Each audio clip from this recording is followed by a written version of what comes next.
네, 안녕하십니까, 박윤정 회사입니다. 오늘은 이 전세보증금이나 차입금 등이 끼어있는 아파트에 대해서 부담부증여와 그 자금추첨 및 증여세 계산 사례를 한번 살펴보도록 하겠습니다. 제 39강이죠. 자, 아파트 문제 요새 되게 시끄럽습니다. 하도 특정 지역에 올라오는 바람에 다른 지역이 주변에서 덩달아 오르고, 그래서 젊은이들이 희망이 없는 시대가 돼버리고 있는 것이죠. 이것은 사실 그 기성세대가 고의는 아니지만 후손들의 기회이익을 뺏어가는 것과 같은 겁니다. 기존의 부동산을 가진 사람들이. 그래서 이게 세대 간의 갈등 문제도 있고, 이걸 어쨌든 해결해야 되고, 신혼부부나 결혼할 수 있는 사람들이 결혼할 수 있도록 집값이 적당해야 되는 것이죠.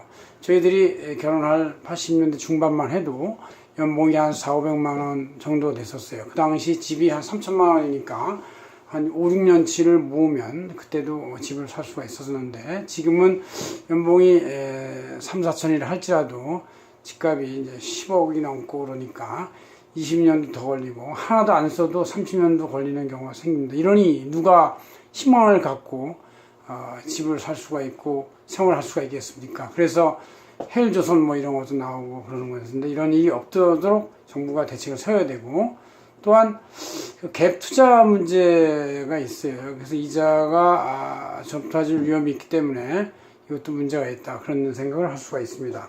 자, 이거에 대해서는 또 제가 매주 재강 저널에 안내를 한 그런 것도 있고, 또 196페이지 책에 196페이지에 잘 써 있습니다. 그래서 여러분들과 같이 이 단계별로 어떻게 이것이 해결할 수 있는지 한번 알아보도록 하겠습니다. 자, 먼저 표지판을 보시면 보증금이 껴있는 집, 은행 차입금이 있는지 끼어있는 거, 사실 뭐 부모가 살 때도 비싸니까 이걸 끼고 살 수밖에 없었을 거예요. 그래서 뭐 특히 이제 아파트가 아니면 이제 이렇게 빌라나 이런 것들은 이제 꼭대기층에 살면서 1, 2, 3층에 이제 빌려주고 해서 이거를 일종의 펜션이죠. 여기서 나오는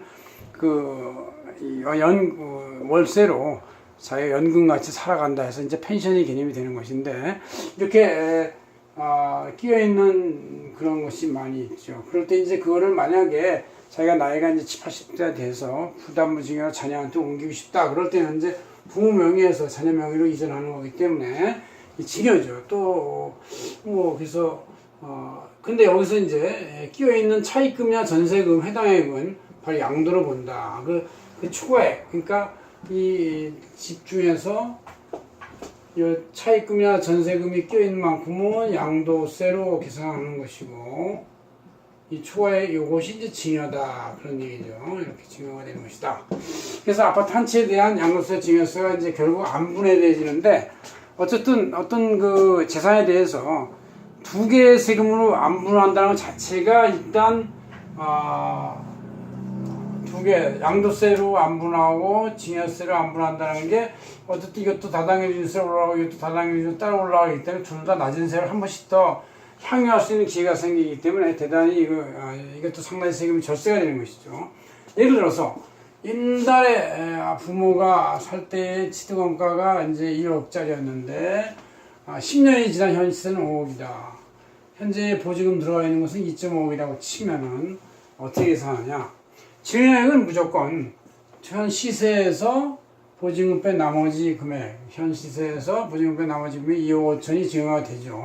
그 중에서 이제 30살 이상의 선 장애인이면 5천 공제를 할 수 있고, 그래서 여기서 2억이 되니까 2억에 대해서 1억까지는 10%의 증여세, 1억 초과에 대해서는 20%의 증여세를 내서 이제 다 합하면 1억 초과 2억 2천만 원, 3천만 원 정도의 증여세를 이제 내는 것이죠. 그러니까 부담부증여 5억짜리를 받으면 그 3천만 원 증여세를 낸다. 그럴 때 부모는 뭐를 내느냐? 양도세를 내서 계산해야 돼. 이건 이제 자녀가 내는 증여세고, 이 부모가 내는 양도세는 어떻게 되느냐?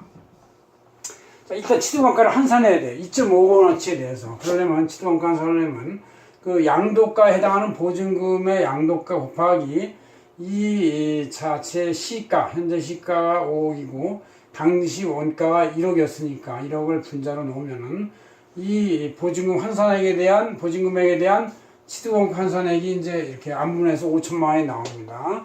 이 5천만 원, 즉, 양도소득은 그러니까 보증금이 양도가가 되는 것이고, 여기서 2.5에서 환산 원가 5천만 원을 뺀 나머지가 2억 원이 양도세를 이제 2억 원의 양도세 계산한 거니까 이거 하면 30% 정도 이상 6천만 원 정도 되겠죠. 그죠? 이렇게 되는 것이다.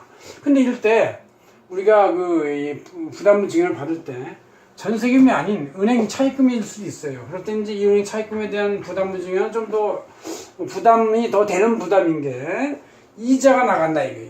이자율 또 상승 위험도 있죠. 그죠? 미국 금리가 상승되고 우리나라 기준금리 상승되면 당연히 오르고, 지금도 은행에서의 일반 융자 차입 이자율은 5% 내지 6%, 4% 이렇게 왔다 갔다 하니까 향후 수증자가 이 직접 은행 부채를 갚아야 하는 문제가 생기기 때문에 굉장히 어려운 상황이다. 뭐 연봉 3, 4천 받아가지고 10년 동안 아무리 안 써도 저거를 언제 다 갚느냐, 이렇게 이제 문제가 생기는 것이죠.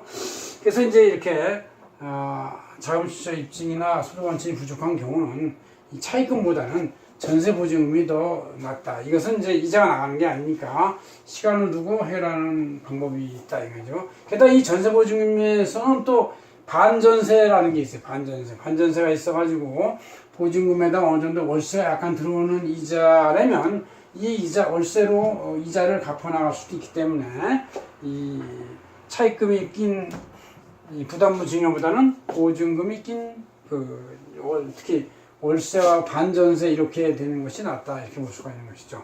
그 다음에 이제 이렇게 부담금 증여를 받은 부동산을 양도할 수가 있는데, 양도한 경우 이제 5년 내 양도하고 5년 후 양도가 틀려요. 5년 후 양도하면 이제 수증자가 양도한 걸 봐서 자기가 부담금 증여를 받을 때 그 평가액이 원가에서 그 차액만 양도세를 내는데, 5년 내 양도되면 이제 이렇게 된 문제가 생기죠.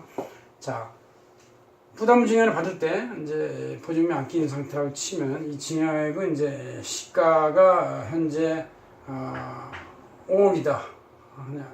시도가가 1억이고 현재 증여 시가가 5억이다 그러면 이제 이 증여세는 1억에 대해서 10%, 나머지 4억에 대해서 20% 해가지고 9천만 원을 내는 것이죠. 9천만 원.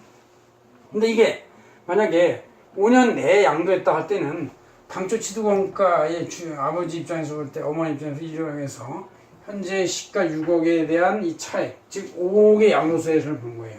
5억에 대한 양도세는 보통 한 2억 정도 됩니다. 그래서 증여세 9천만 원이면 해결될 것이 양도세 2억으로 나가서 더 나가는 수가 생기니까 수증자는 수증을 받은 날로부터 적어도 필요하면 5년이 지나서 양도하든가 해야지, 5년 내 양도할 때는 저렇게 세금이 괜히 쓸데없이 더 나가는 데 생긴다. 합법적으로. 그래서 합법적으로 세를 내려면 이 요건을 잘 지키고 이 앞뒤의 관계를 잘 알아서 부담금 증여 받을 때도 차입금이 아니라 전세보증금으로 가급적 맞추고 이자가 안 나가는 거 맞춰서 자신이 나중에 자금출을 입증할 수 있는 능력을 충분히 확보할 수 있도록 능력을 갖춰야 되겠다. 그런 말씀입니다.